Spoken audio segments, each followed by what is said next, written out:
Hello, and it's Mr. B, Forgotten Temples of Cambodia, and my backdrop today is Tor Temple, T-O-R, and it's all rather peaceful out here. It's very nice indeed.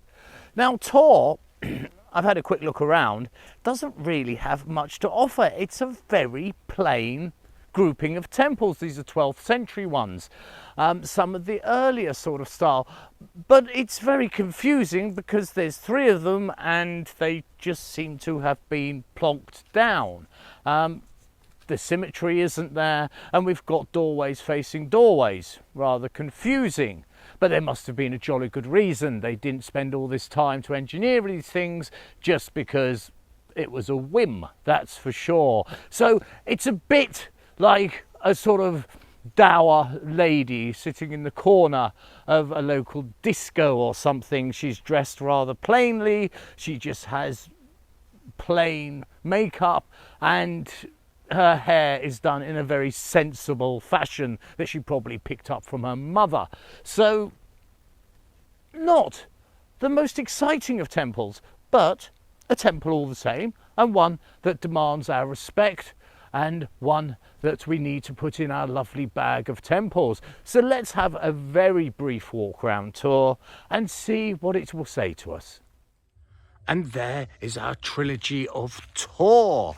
Now I feel, where shall we start? To the left or to the right? Let's start to the right. Yes, why not? And we can see they are chunky things, aren't they? They really are solid, chunky, strong temples. But it's an odd patterning with these 2 here, lock shoulder together, and then the 3rd at the front. But, as I said in the opener, these are early ones. Now then, inside we go. Having a sniff, see if we can smell bats. Oh, hello.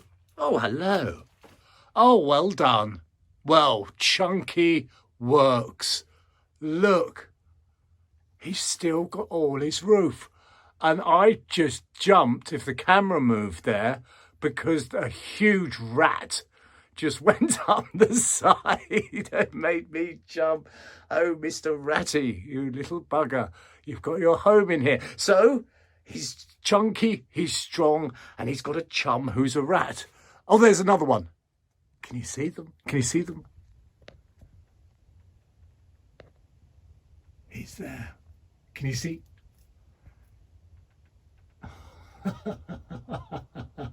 It's Mr. Ratty's house. So basically, this temple is full of rats. And that kind of makes sense if people are bringing offerings in the way of food. So let's leave the ratties to themselves and let's retreat and go and see the second one. Well, that's Mr. Ratty's house. So we come over to the second, and we've got this large stone here.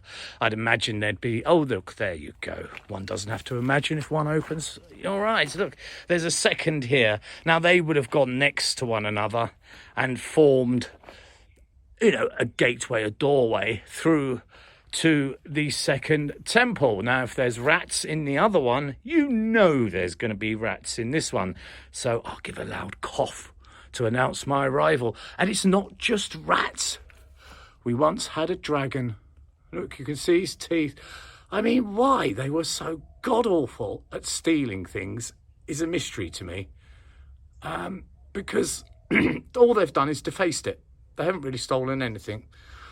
But, you know, it's not for us to reason why. Now then, it's time for that loud cough. And hopefully that will know. And a banging of the feet will let Mr. Rats know that we're coming in. Aha! We notice a difference with his brother. And that is, he's open to the heavens. Look at that. Sparkling away like a precious jewel. And here we have the 3rd in the set. Now, I wonder if there's rats in here. And thinking about it, usually I encounter bats, a lot of bats. But, hold on, I've just got to... Oh, golly go. Oh, that is rather low down, to say the least. Yes, it got me wondering, you see, if there's rats, can they live happily with bats? Would the rats eat the bats? Who knows? And as we look up, we can see rather nicely he's between 1 and 2. 1 is closed, 2 is more open. He's taken the middle road because he's sensible. And everything about these 3 says sensible, doesn't it? There's no ornate carvings, there's no real details. There is this plinth. Now let me put my shoe next to said plinth. There you go, to give you an idea as to scale. That is a comfortable shoe if you're wondering exactly how big that shoe is. I believe that's a standard size. Now let's head out here, being careful, because, oh gosh, right. Oh, yes, that's another knock on the head for Mr. B. No wonder I'm continuously forgetting things. And let's have a look at the outside, the exterior of these. Because look, can you see anything of, any detailing, any... There isn't. They are just solid, sensible, down-to-earth temples. They're the gentleman who sits next to you on the bus that has his tie on, although it's a bloody hot day, and he finished work hours ago with his sensible briefcase, which has been polished, and his sensible polished shoes and everything else. So these are the sensible ones. These are the civil servants of the world, the ones that work for the government, pushing paper around. They don't need the details. But they do certainly have their own charm, don't they?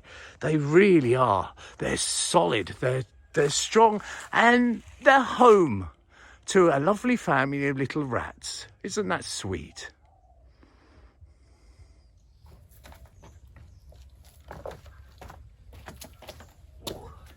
So there you go. That was Tor.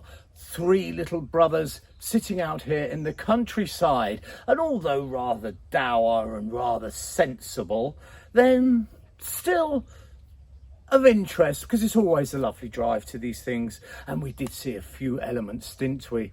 And it's not always the case that one's going to be dazzled and impressed, but one is always going to meet something ancient, and that surely is worth a lovely day out.